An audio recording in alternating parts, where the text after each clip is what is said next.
Very good.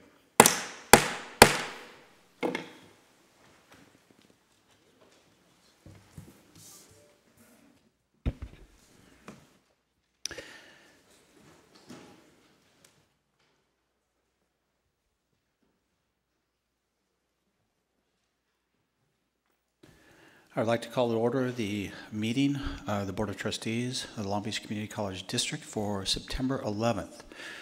This is a special meeting of the board.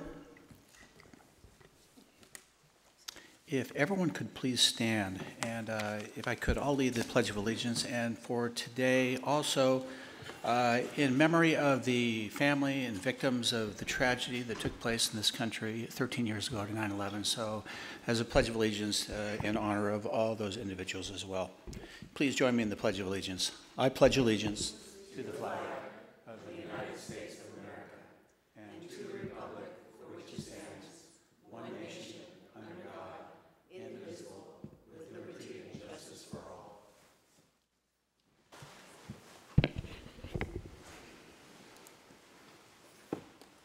Madam Secretary, could you please call the roll of the Board of Trustees? President Kellogg. Here. Vice President Otto. Here. Member Baxter. Here. And Member Zia. Here. We have a quorum. There is one item before us. It is item 1.1, which is the final interviews and vote on a provisional appointment for board vacancy area 2. We do have another item, but that will follow. That's the oath of office for the provisional trustee area 2. That's informational. I would like to just state the following for tonight's meeting. Obviously, welcome to everyone for this special meeting of the Long Beach City College Board of Trustees regarding the board vacancy for area 2. The order in which the interviews will be conducted were randomly selected. Each of the 5 finalists will be presented with the same 4 questions that were developed by Trustee Otto and Baxter as per the direction of the board at a previous meeting. Those questions have not been previously distributed to the finalists or members of the board. Each finalist will have a maximum of 20 minutes to respond to all 4 questions. Each question will be read by a member of the board.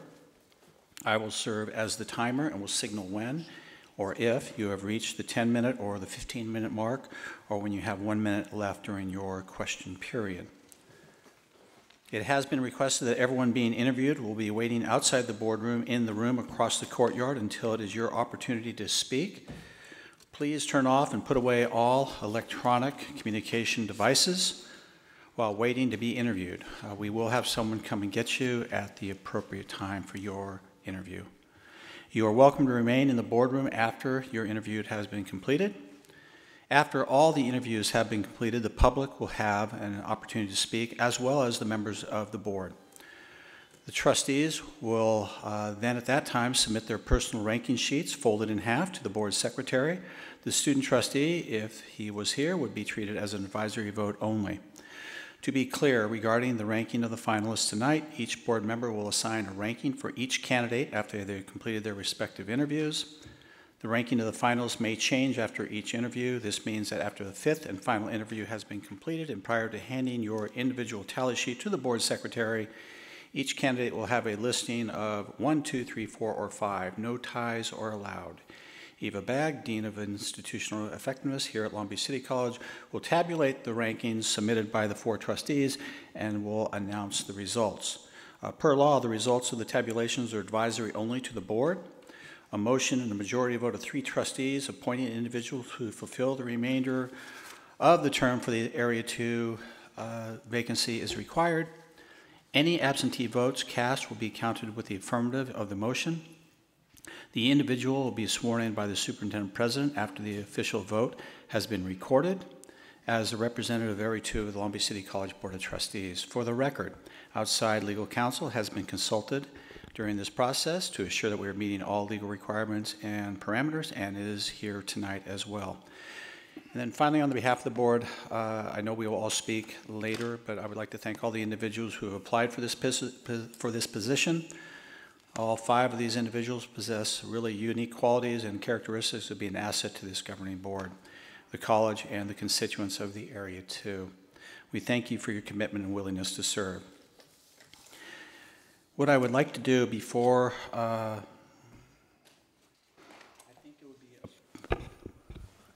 let me finish this. This is for housekeeping only. For the purpose of an official motion for the minutes, just so we have something. Madam Secretary, have you distributed these? I'm going to read these, and I essentially, instead of a narrative, I put these down so we have something for an official record. And I will, after reading these, I'll entertain a motion for the following. Number one, that each candidate will be allotted 20 minutes for their interview. Two, that each board member will assign a unique ranking of 1 to 5 for each candidate as they are interviewed, and the ranking may change after each candidate is interviewed. Once interviews have been completed, each board member will have ranked each candidate either 1, 2, 3, 4, or 5. Ties in ranking are not allowed. Number 3, after all candidates have interviewed, public speakers will have up to 3 minutes each to comment with a limit of 20 minutes for the subject unless extended by the board president, and that is per typical board policy. Number 4, after hearing from the public, board members shall provide their personal rankings to Eva Bagg, Dean of Institutional Effectiveness, for tabulations. Number 5, the results of the tabulation will be advisory to the board only. Number 6, the results of the tabulation will be announced or displayed publicly. Number 7, the board will then entertain a motion to approve a candidate. Approval requires 3 affirmative votes of a 4-member board. Number 8, any abstention will be counted with the affirmative of the motion, such that if someone wants to defeat a motion for a particular candidate, they must vote no. Number 9, the board may continue to vote until a majority for one candidate is achieved, and the board may, after each of the candidates have been voted on once and no one has achieved a majority vote, the board may re-nominate a previously defeated candidate. Those are what I believe really summarizes what I've been told we need to do for this meeting. So that I would ask for a motion, entertain a motion to approve those items so we then can proceed. So moved. There's a Second. motion on the floor and a second. Discussion by members of the board at this time. Yes, I have a question. Trustee Zia? Can you explain number 8 about the abstention? So is it pretty much that we can't abstain? Correct. That's the bottom line. And I'll let the attorney Okay. do it. I can give you, because I've lived through this in past experiences, there's actually a good reason for it. Well, at least there's a legal reason for it. I don't know if it's a good reason, but Good evening, members of the board. The question is, what's the story with the abstention language? Normally, I think your practice is that an abstention just doesn't count, but when you're a 4-member board and you need 3 votes to pass, someone can prevent a matter from passing by abstaining.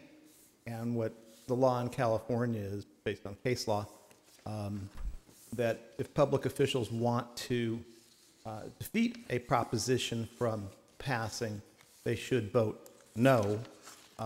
And if they don't, then the abstention would count with the affirmative of the proposition. Okay.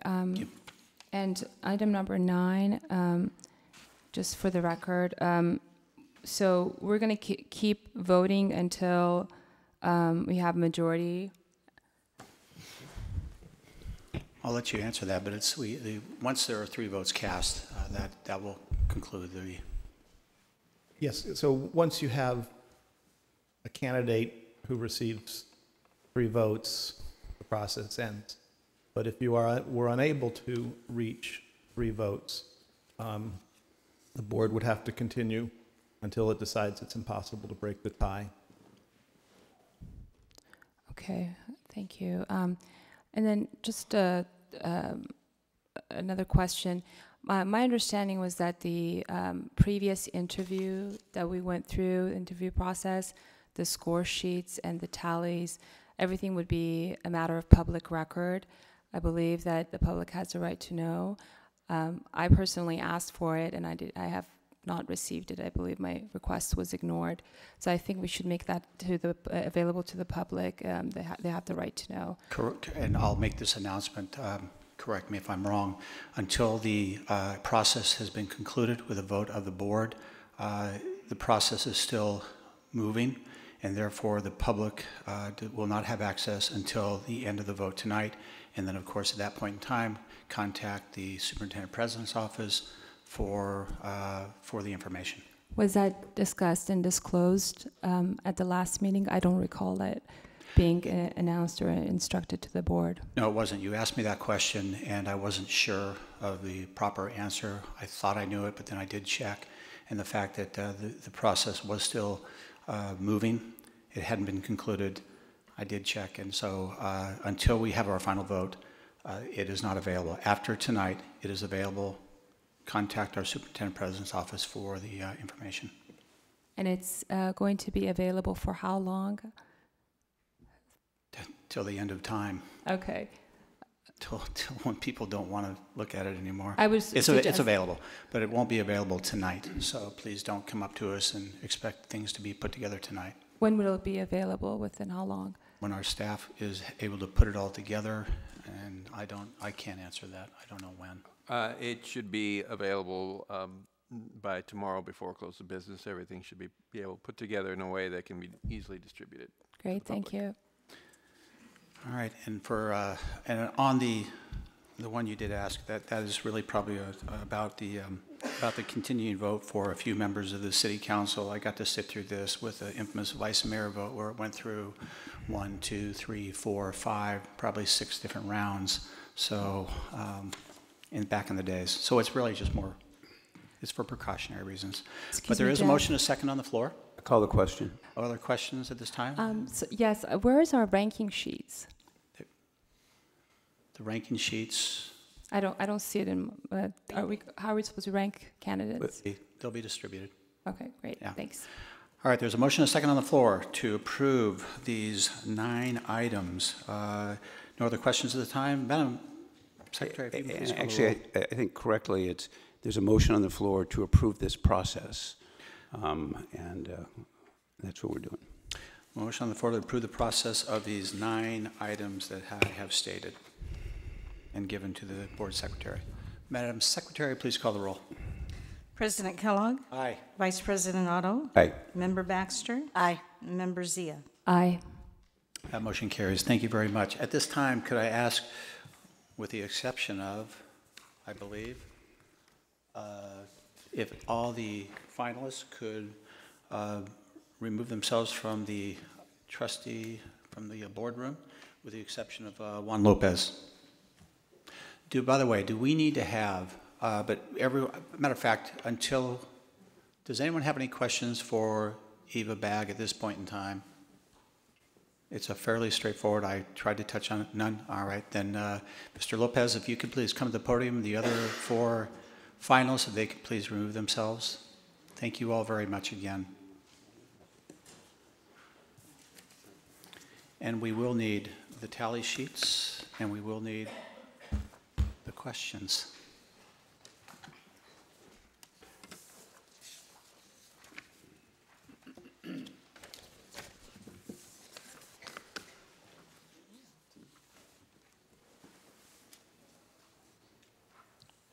There's the tally sheet, okay.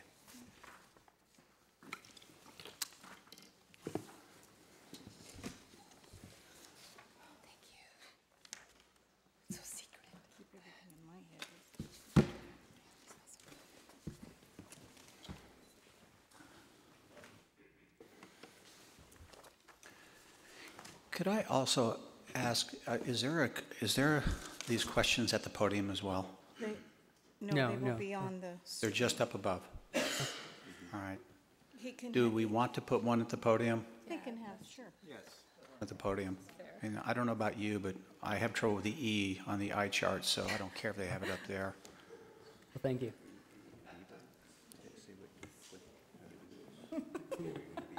Thank you. That's why I was asking. No, just instructions. I went through it, but. That she was going to say. You know, just, and I'm sorry. Juan, could you just step out real quickly? Don't take the questions with you. Of course, I'll do them here. But just for clarification again, Eva, we did ask But this is for us as a board and the public here. Could you briefly go through this process? I touched on them in my narrative. I also put them in the motion, but could you also go through a quick explanation once again, just so we make sure? Thank Sure, you. so most of this is really repeating what you've already said, Board President Kellogg. Each trustee must rank each and every one of the finalists. Each finalist will receive a distinct rank between 1 and 5. Ties in ranking are not allowed. I think now you each have a ranking sheet to keep track of your ranks. You can have a discussion prior to recording your final rankings. Once you have done that, you'll submit those to the board secretary, who will hand them off to me, and I will go tally them. A rank of 1 will be assigned 1 point, a rank of 2 will be assigned 2 points, and so on, so that the 5th rank will be assigned 5 points.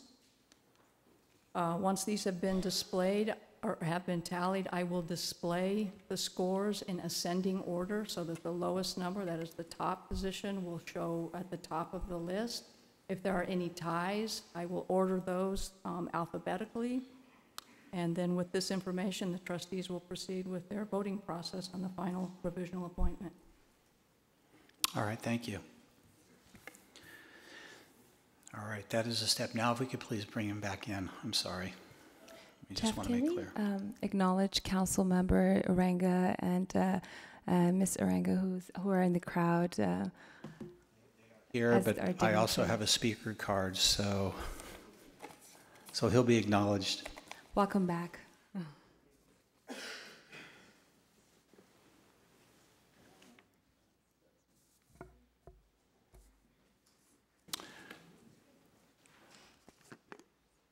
All right, Mr. Lopez, you heard what we were going to do. The questions are going to start with Trustee Baxter. There'll be 4 questions, and I will signal you at the, as I said, the 10 to 15-minute mark. Feel free to take the time on the questions, whatever you see appropriate. And thank you again for going through the application process, and congratulations on being a finalist. So with that, Trustee Baxter, the first question, please. Hi, good evening, one. Good evening. Good to see you again. Thank you. Student success. For years, community colleges were all about access. Now the focus is on student success. What's your definition of student success? How and what do you think LBCC is doing in helping their students succeed, and what could we do better? So student success is a very personal thing for me, as I see myself being a great example of that. Of course, we all know that Long Beach is one of the most diverse cities in the country. My parents immigrated to this country from Mexico about 20 years ago, with the dream to have a great education, to give their family the best life possible. And for me, Long Beach City College afforded me the opportunity to attend the University of Oregon and begin a career in public service and really follow my dreams. So I believe success is being afforded that opportunity to follow your goals, to choose your own journey. And I think that LBCC is helping students succeed, first by being affordable, but also the quality of education that we have here. I've gotten to meet some great professors who truly care about their students. And that's a real testament of the mission of Long Beach City College. It's not a factory for students.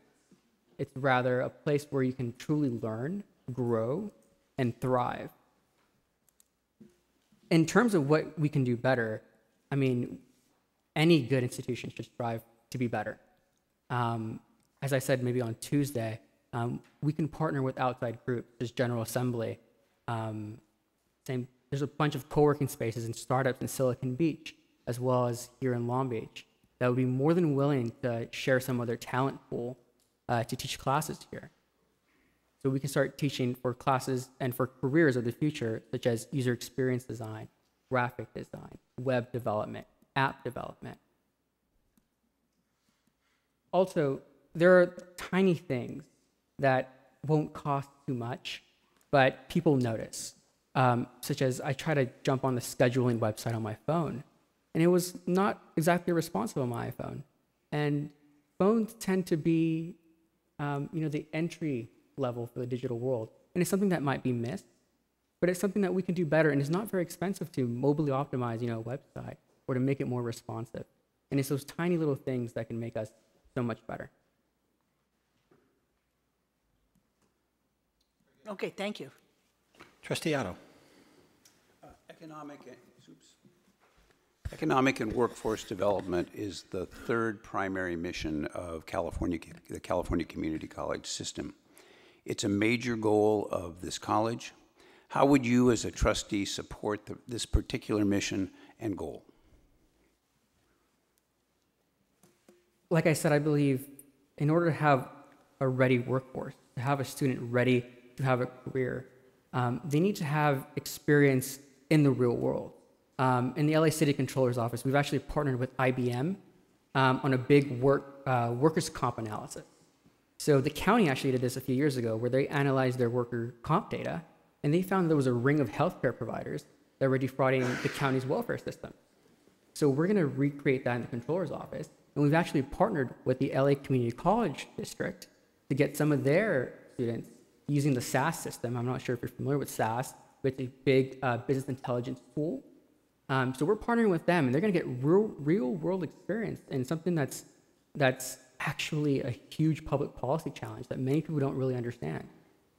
So I believe that we can build those partnerships here, and we can start looking, like I said, towards the future. And there are people out there that are willing to partner with civic institutions. It's a matter of asking, it's a matter of finding them out. Very good. I actually have a question this time. In the past 6 years, California has cut back significantly on its commitment to higher education. As a result, community college districts had to be more entrepreneurial and resourceful in meeting the needs of our students. Question: what do you think the role of a trustee is in supporting resource development in the face of these declining budgets?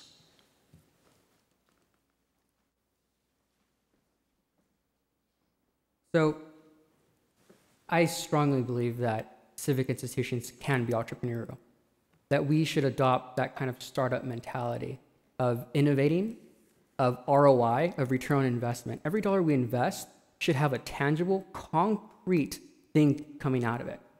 If we can embrace those really kind of, get on your bootstraps and hard work kind of mentality, I think we can do great things, not just by embracing that entrepreneurial spirit. But I've seen in my own work in the Controller's Office, with the Civic Innovation Lab, which I'm not sure if I mentioned on Tuesday, again, we've partnered with Columbia University, USC, the Hub LA, to really bring in that sense of innovation into City Hall, a place that used to be, a lot of folks would say, tied up in red tape, too bureaucratic. And I believe that we really need to embrace that entrepreneurial spirit in order to move ahead. Very good. Trustee Zia. Hi, Juan. Welcome back. What could LBCC be doing better? And if you were a trustee, what could you do to address that need? So when I was a student here from 2009 to about 2011, that was during the times of the budget cuts. And I was so surprised that I didn't really feel them as a student. I was able to transfer in 2.5 years. And what I believe that LBCC is doing really great is putting students first. And I believe we can do that a little bit better. We're doing it great right now, but we can do it a little bit better by doing simple things such as maybe, I haven't seen it, maybe we are doing it, but an annual survey of students, seeing what classes they're taking, what they're interested in, what's not working for them. And if we can do those small things like that, that have a great return on investment, we will be not only an excellent institution of higher education, but we could be leading the way. One thing in the Controller's Office that we always try to do is we always try to benchmark ourselves. So what is San Diego doing? What is New York doing? What is Chicago? I like to do the same thing here. What is San Diego doing in their community colleges? What's San Francisco doing? What's Chicago? What's Miami? Houston? Are they doing something better? And if they're not, I believe it's time as a trustee to lead and become the institution that other people come to learn from. I think we have that opportunity here. Very good. Thank you very much for the response to your questions. As mentioned, you can stay in the room. Again, thank you very much for coming in and addressing the board. Well done. Thank you. And if I could just say thank you to the board for making this process transparent and truly fair. And thank you to the audience as well for being here twice this week. It's impressive. Thank you so much for being here. I really appreciate it. And I thank my family and my beautiful wife as well for coming. Thank you. Thank you very much.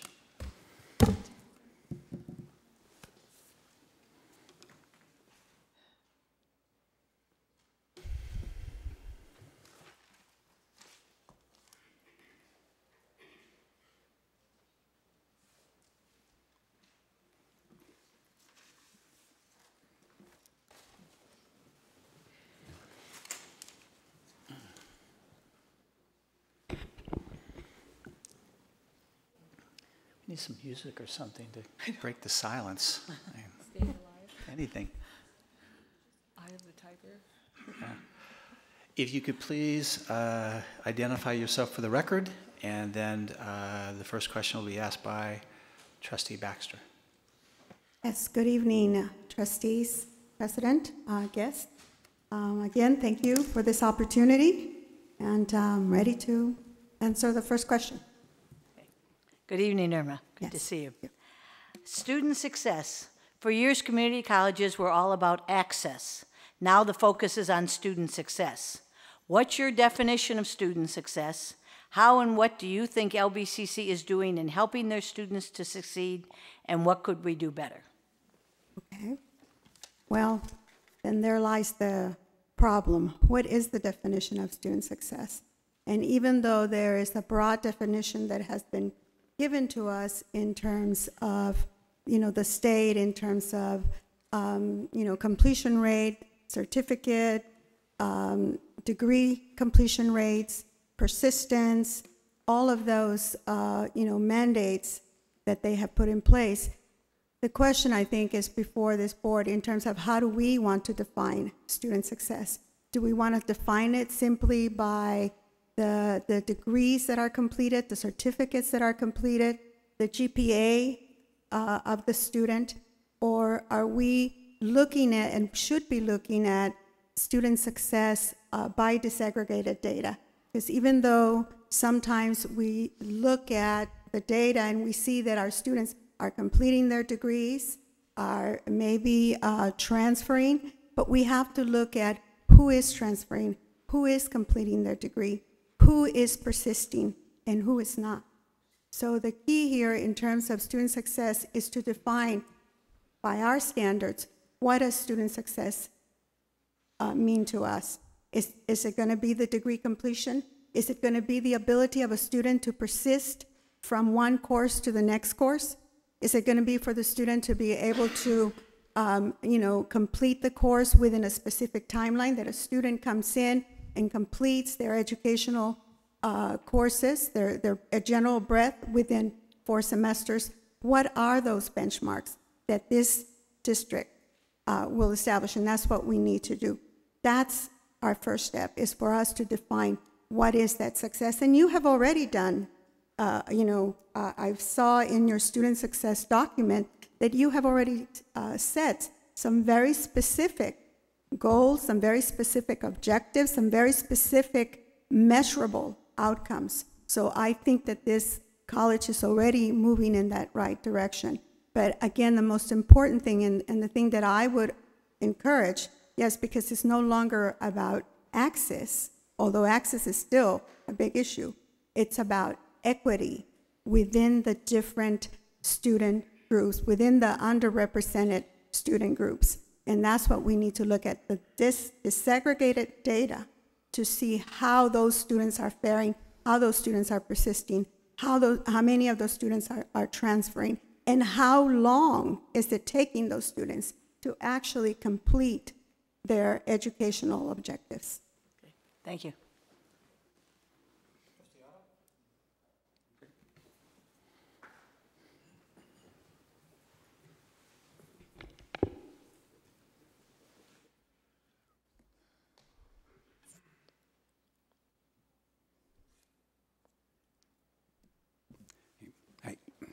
Thanks for coming.